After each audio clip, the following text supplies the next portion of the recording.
I'm not telling you to lower your standards, but I am telling you to change your metrics. What follows is my genuine dating advice for women, especially if you're using dating apps to try to find long term romantic relationship. So, first, just clarify your goal. Ask yourself why you're dating. Casual dating and hookups may seem like it's fun, but ultimately, a lot of women feel like casual sex is the admission price to the dating marketplace, and that you have to have hookups and casual sex to be able to find a good partner. And that's just not the case.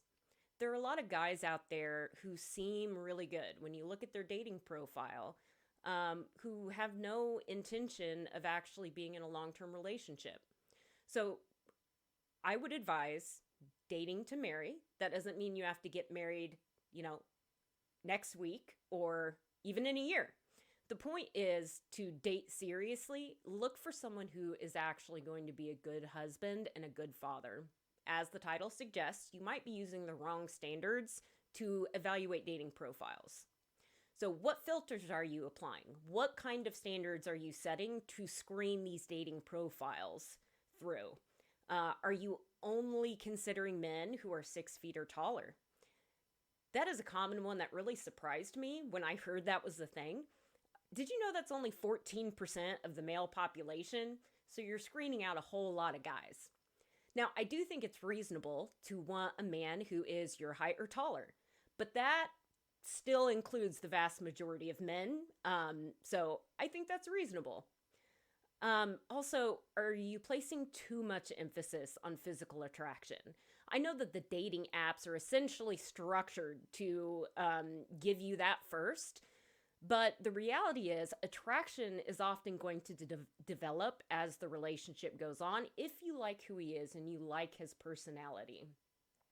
So remember, the most important traits are not those externalities. Really, it's his character. So, what I recommend is looking for the 3 A's.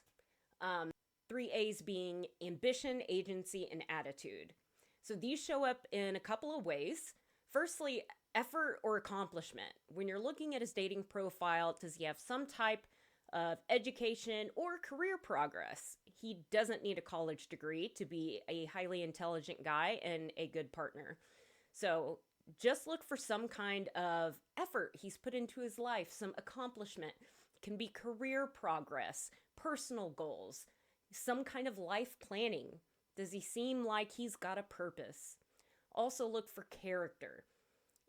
Is there any indication of community involvement, family connections, and then faith and values? It was really important for me to find a guy who was a Christian. And funnily enough, we met on Tinder. I didn't know at first that he was a Christian when I initially swiped on him because Tinder doesn't make it easy to kind of label that.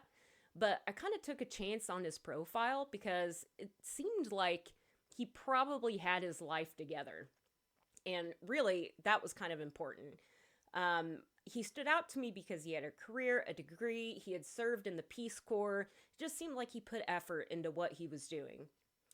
As a secondary, though still important consideration, can I find him attractive? Not do I find him attractive, but can I find him attractive? Because, like I said, often that attraction is going to grow if you like who he is as you come to know the personality you enjoy. And last, give potential a fair chance. You can't truly know if the guy is going to be a good match for you until you start talking to him. So take some chances on some profiles. You never know. There are a lot of guys out there who aren't given the time of day because they're not the most conventionally attractive guys on the platform. But the reality is, those guys are probably going to be the best matches. So give potential a fair chance. Go on a date with him. So if your dating experience hasn't produced the results you want, it just might be time to adjust your metrics. When you refuse to explore any man with just potential, you're likely hurting your chances of finding a relationship. So keep your standards high, but make sure they're focused on what truly matters. After all, the right man isn't going to check every superficial box, but he is going to check the ones that count the most. So, if you have any dating questions or dating advice you would like me to address in the next video, please drop those in the comments below. I'd be happy to address anything on your mind. And if you want more dating tips, advice, etc. for women, or if you're a guy who's just curious, subscribe to my channel. I'll be releasing new videos soon. So thank you for watching.